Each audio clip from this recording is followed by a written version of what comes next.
Caroline, let's go to the news about the Liberal Party. They have officially announced their review process. It will be a review. Submissions are open until August. It'll be headed up by former New South Wales State Minister Prue Goward and, of course, Howard Government Cabinet Minister Nick Minchin. They're not just going to look at the campaign in this review, are they, though, Caroline? It's going to be quite comprehensive. Well, they've got a really broad term of reference here, so they can really look at anything that they consider relevant to the election result, and it was a historically low result for the Liberal Party, so they'll be dissecting everything that could have contributed to that. I mean, they'll have a look, it's been said, at just the performance in general of the opposition during the last term of government. They'll look at how the vote went among different voter segments, and they'll also be having a look at the challenge from the Teals and how the Liberal Party might be able to meet that challenge. But of course, a lot of it is going to be taken up by looking in depth at the election campaign itself. It is due submissions at the 1st of August, so they've got 6 weeks and then till the end of the year to report back. Let's hope it doesn't sit on the shelf like a lot of the other reviews in recent times. I think that's part of the problem as well. Hey, Trudy, what's going on the other side of the aisle? The Prime Minister, we're 5 weeks on from the election now.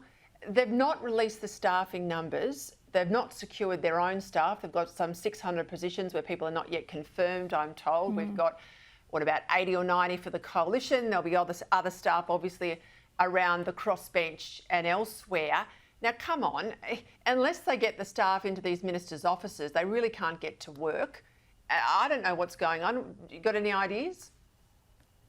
Yeah, on both sides, I've spoken to staffers today, senior ones, Peter, and there is a level of uncertainty, particularly on the coalition side. People in senior roles who are doing the job are being paid because they had a job in the opposition before, but are technically not in the spot, so they can't actually travel as a part of their work. On the government side, it relies on the government staff as being locked in, then that allocation as a proportion going to the opposition. That's how these things work. But ultimately, it's up to the Prime Minister. A government source telling me today the decision's not yet been made.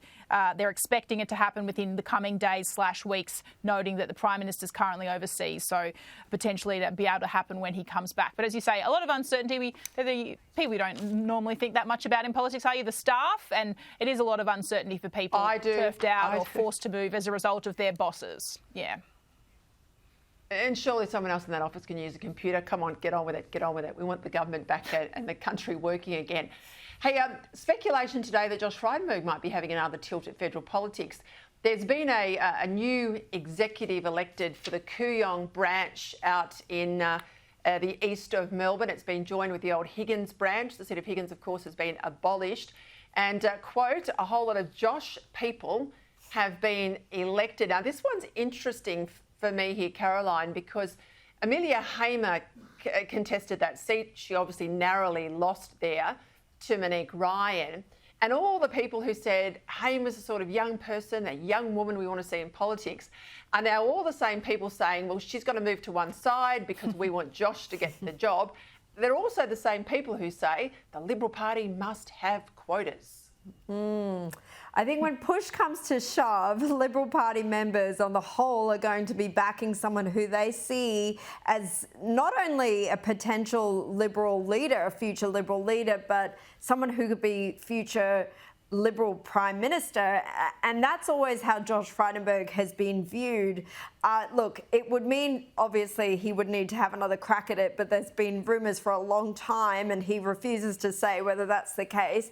But I think he'd be stupid not to, given how close Amelia Hamer came at unseating Monique Ryan. I think he would have been watching that very closely and thinking what we're all thinking right now, that he's going to have another go. I don't care how good the pay and the hours are at Goldman Sachs compared to his political job. I think some people are just conviction politicians, and I dare say Josh Frydenberg is among them, and he never got to fulfil his ambitions of becoming Prime Minister one day. So I have no doubt we will see him again. And now the chair position, the treasurer position, the membership officer position have all gone to Josh loyalists.